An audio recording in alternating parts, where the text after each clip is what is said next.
안녕하세요. 신바람 신풍입니다. 이버맥틴 자가 임상 4일차에 발생한 이상 반응, 안전성 논란에 대해서 오늘 얘기를 할까 합니다. 그리고 먼저 개미에게 배웁시다. 이 내용을 여러분들과 같이 보겠습니다.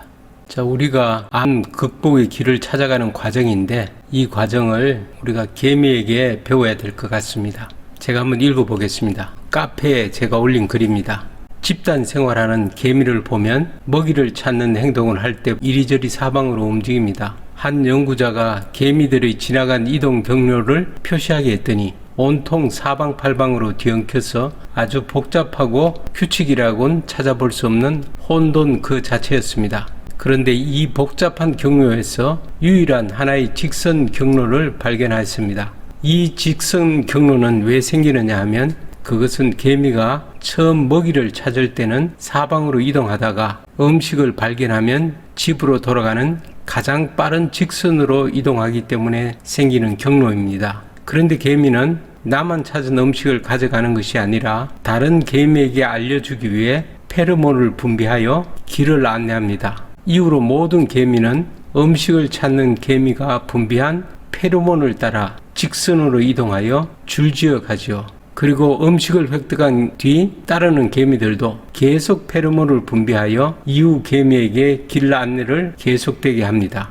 만약 음식이 다 떨어지면 개미들은 더 이상 페로몬을 분비하지 않죠. 그래서 또 다른 음식을 찾기 위해 사방을 또 헤맵니다. 지금은 우리는 구충제 등으로 항암, 만성병 치료를 위해 사방팔방으로 헤매는 과정이라고 보면 됩니다. 그 과정에서 잘못된 정보도 있을 수 있죠. 그러나 서로 교정해주고 의견을 교환하면서 차츰 최적의 길을 찾을 수 있겠죠. 인간은 반드시 한계가 있습니다. 실수를 안 하려면 아무것도 안 하면 되지만 발전이 없지요. 우리는 실수를 거쳐서 성장했습니다. 아기가 바로 그런 말을 한 것은 아니죠. 수많은 시도와 넘어짐 후에 한 발 한 발 걸었지 않습니까? 더욱 다양한 의견이 공존하여 최적의 길을 찾는 일을 했으면 합니다. 그래서 뒷사람에게 지름길을 알려주는 장이 되었으면 합니다. 브레인스토밍 아시죠? 비판 금지. 자기 의견을 댓글로 마음껏 표시하세요. 아이 메시지로. 상대방에게 비난은 하지 마시고요. 자, 이게 우리 암 극복의 길을 찾아가는 과정, 우리 카페의 기본 정신입니다. 자, 그래서 의견을 제시하면 다양한 의견을 댓글로 달고 그 중에 좋은 것을 취득해서 정보로 만들어서 훗날 뒤에 따라오는 사람들한테 지름길을 안내하게 그렇게 할 예정입니다. 자가 임상도 마찬가지죠. 제가 2월 1일부터 매일 12mg 하나를 복용했습니다. 이게 제가 복용한 이버맥틴인데요. 한 알에 1200원 정도 됐습니다. 자, 이것을 저녁 식사 후에 저는 들기름하고 이렇게 먹는 게 이제 번잡스러워서 저녁 식사 후 마지막 숟가락 먹기 전에 이 약을 복용을 했습니다. 그리고 나머지 밥을 먹었고요. 그런데 이제 2일차, 3일차에는 아무 증상이 없다가 4일차에 이제 마지막 복용하고 이거 괜찮구나. 그래서 이제 아내에게 복용시키려고 중단하려고 그렇게 했어요. 그런데 4일차 복용했을 때 오후 7시 경에 복용을 했는데 몸이 좀 피곤해서 한 9시경에 일찍 잠자리에 들어갔습니다. 근데 11시 반경에 몸이 굉장히 안 좋게 느끼고 답답한 느낌이 들고 머리가 좀 열이 나는 것 같고 그래서 체온계를 가지고 온도를 재보니까 39도가 넘는 거예요. 그래서 큰일 났다. 그래서 이제 냉찜질을 하고 뭐 이렇게 해도 체온이 안 떨어지더라고요. 그래서 이제 샤워를 했죠. 12시쯤 됐을 때 제 딸이 이렇게 체크를 했어요. 열이 너무 많이 나니까 체크를 했는데 여기에 보면 이제 샤워를 했죠. 그래서 뭐 냉찜질을 하고 붙였는데도 온도가 떨어지질 않는 거예요. 39도에서 계속 이제 있어서 안 되겠다. 그래서 샤워를 하러 가서 샤워를 하고 12시에 샤워하고 나서 바로 재니까 37.9도. 근데 이제 바로 이제 38.3도, 38.6도, 이렇게 4도. 그러다가 이제 1시쯤 되니까 38.1도. 여기 보면 2시 되니까 37.6도로 이제 이렇게 떨어졌네요. 그래서 이때 이제 다시 잠자리를 들었죠. 그 다음날 아침에 재보니까 이제 37.1도 정도로 되더라고요. 근데 이상한 현상이 무릎만 뜨겁고 아픈 거예요. 보통 이렇게 그 몸살기 비슷하게 있으면 어깨나 뭐 이런 쪽에 모든 관절이나 뭐 이런 게 아픈데 이상하게 무릎만 아픈 거예요. 무릎에서 이제 통증이 이제 시작된 거죠. 그 냉찜질하고 무릎에 우리가 아이스박스에 넣는 거 있죠. 그걸 가지고 이거 무릎에 그냥 대고 그렇게 양쪽 무릎에 다 똑같이 아픈 거예요. 근데 이제 제가 이 양쪽 무릎을 수술을 했어요. 어쨌든 이 무릎만 아프고 다른 데는 아프지는 않은 그런 이상한 현상이 생겼어요. 4일 차에 있었다는 일이죠. 그래서 아무리 이버맥틴하고 관절염 자료를 찾아봐도 연관관계되는 이버맥틴으로 찾아서는 없더라고요. 관절염하고. 근데 이제 관절염 자료를 찾아보니까 관절염의 원인이 뭐 이런 원인인데 여기 보면 바이러스와 박테리아 때문에 생겼다. 제가 아마 수술할 때 혹시 바이러스하고 박테리아가 들어가지 않았나 그런 생각을 했습니다. 그래서 그 바이러스와 박테리아가 문제를 일으키지 않았나. 제가 이 임상을 체험한 게 여러 가지가 복합적으로 우리가 알 수 있는 그런 경우가 되었습니다. 제가 하나씩 알아보도록 하겠습니다. 자, 그런데 이상한 게 아플 때는 이거 진짜 내일 이게 걷지도 못하는 거 아니냐. 이렇게 무릎이 아픈데 저는 관절염 증상이 약간은 있었거든요. 있어서 계단 올라갈 때는 항상 불편하고 그냥 올라가도 되지만은 가이드를 잡고 올라간다든가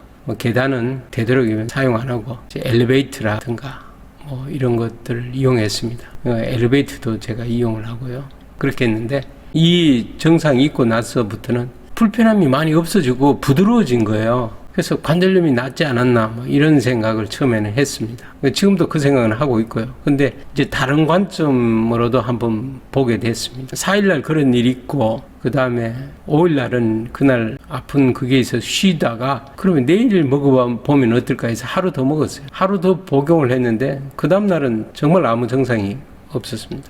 그러고는 이제 복용을 중단했죠. 그래서 여기에서 이제 몇 가지가 있는데 첫 번째는 진짜 바이러스에 의해서 이 바이러스가 죽음으로써 관절염이 나았는지, 그 다음에 왜 하루, 이틀, 3일, 4일째 이런 증상이 나타났는지, 그것은 연속 복용했을 때 4일 때 가장 농도가 높지 않았나 그런 생각이 들고요. 어쨌든 몇 가지를 한번 생각해 보도록 하겠습니다. 자, 이후에 뭐 제가 별 일이 없으니까 아내가 그때부터 복용을 시작했는데 지금 어제까지 7일차 복용했는데 아무 불편함이 없어요. 근데 계속 복용하면서 자가 임상을 카페에 지금 올리고 있습니다. 이것 관련해서 몇 가지 한번 생각을 해보겠습니다. 이런 내용을 저희 카페에 올렸더니 카페에서 이제 여러 의견들이 나왔는데 중요한 의견을 주신 분의 의견을 한번 생각해 봤습니다. 여기에 궁월님이 복용 프로토콜에 대해서 한번 더 생각해 보자 이랬습니다. 이버맥틴이 원래 이 사상충을 죽이게 되면 사상충의 시체로부터 떨어져 나온 단백질이 혈액 속에 섞이면서 면역 반응이 일어나는데 이로 인해서 림프질과 림프관에 심각한 염증을 일으킨다고 해요.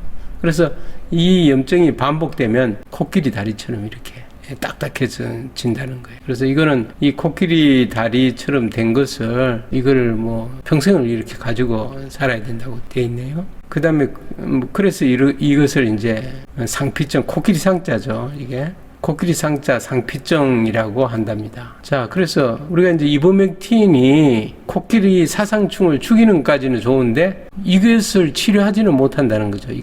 이것은 죽은 기생충에서 생기는 반응이기 때문에 이거는 또 다른 배출하는 방법. 혈액 속에 있다면 뭐 이렇게 배출이 되겠지만 이건 림프절에 있으면 이게 배출이 안 되고 이렇게 염증 반응을 일으키나 봅니다. 결국은 죽은 그 기생충에 의한 염증 반응을 우리는 무시할 수 없다는 거죠. 그 점을 우리가 꼭 생각을 해야 될 것 같고요. 그래서 여기에 궁월님이 여러 가지 면역 반응이 생기면 여기에 대한 대책, 죽은 기생충에 의한 대책이 필요하다. 특히 이 혈액 쪽은 뭐 청소가 되겠지만은 림프나 이쪽에는 이 청소 문제가 있는 것 같아요. 그래서 이버맥틴을 복용하면 기생충 사체 문제가 있다. 그래서 제가 올린 이 초기 발열 문제에 대해서 생각을 좀 하자 이렇게 의견을 보내줬습니다.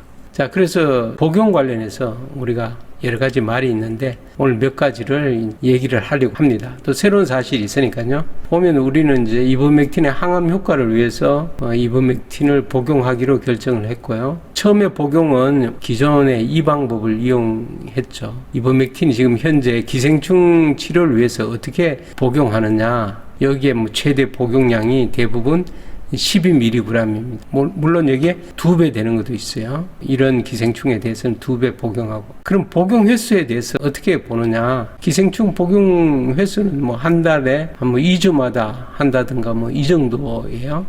3개월마다 재치료를 한다든가 이렇게 복용을 여러 번 하는 게 아니고 이렇게 시간을 텀을 두고 하도록 돼 있어요. 그래서 이걸 기준으로 우리가 이제 안정성 문제를 이제 여러 가지 논문을 가지고 따져 보니까 여러 가지 이제 현재 이 기생충으로 복용하는 양 그리고 안정성에 대해서 복용을 많이 해도 별로 크게 독성으로 큰 문제는 없다. 그래서 기생충에 대한 면역 및 염증 반응으로 인한 것, 이게 이제 부작용이 되는 거죠. 그래서 기생충에 대한 것이 있다면 우리는 이제 항암용으로 계속 복용하는 게 문제가 있을 수 있는 거죠. 왜냐하면 면역 및 염증 반응이 일어나니까. 이런 기생충에 의한 면역 및 염증 반응만 없다면 결론적으로 이버맥틴은 안전하다는 거죠. 내약성도 좋고. 그래서 약 자체의 문제는 없는데 기생충의 면역 염증 반응이라는 거죠. 제가 경험한 게 바로 그것이지 않나. 박테리아의 죽은 사체에 의해서 염증 반응이 나타난 것 같고요. 물론 그것은 이제 그 다음날 하루 동안에 거의 완전히 풀렸고, 그 다음에 더 이상의 다른 이제 부작용은 저 같은 경우는 없었는데, 이 기생충이 만약 있다면 이 염증 반응에 대해서 굉장히 신경을 많이 써야 될 것 같다. 굉장히 중요한 사실을 저 몸을 통해서 이제 알게 해준 거죠. 그래서 무턱대고 기생충에 대한 제거를 하지 않고 이버맥틴을 항암식으로 복용하게 되면 문제가 있을 수 있다는 거죠. 다시 한번 강조를 합니다. 기생충에 대한 제거를 하지 않고 이버맥틴을 항암용으로 계속 매일 복용하면 문제가 생길 수 있다. 그래서 여기에 뭐 여러 가지가 있는데, 여기 보시면 또 재미나는 게 있습니다. 4일이면 축적이 한 것이 최소가 된다 그랬죠. 제가 4일 차에 나타난 이유는 뭡니까? 4일 동안 누적된 게 가장 최고의 농도가 되었다는 거죠. 이 자료하고도 또 일치가 돼요. 또 일치가 된 게 4시간의 최대 혈중 농도가 된다는 거죠. 제가 이제 7시에 복용했는데 11시경에 나타난 거거든요. 11시 반 정도. 7시에서 11시. 그때 제가 한 39도로 올라갔다는 거죠. 그래서 그 이후로 이제 줄어들었죠, 온도가. 이 두 가지가 제 몸에서 그냥 나타난 거예요. 4일 축적된 것이 최소가 되는데, 결국은 4일 날을 복용하면 그때가 최대가 된다는 거죠. 나머지는 이제 최소가 되니까 계속 그때의 농도를 유지하게 되겠죠. 어쨌든 여러 가지가 제 몸에서 이제 나타난 거예요. 매일 복용해도 이상 없다. 항암용으로는 이런 메일을 받고 저희가 계속 복용하게 됐고요. 누적했을 때 보면, 여기 보면 4일차가 최대 누적 농도가 되는 겁니다. 여기도 마찬가지로 4일차가. 나머지는 그냥 최소 농도에 1을 더한 값이기 때문에 그래서 증가한 거고요.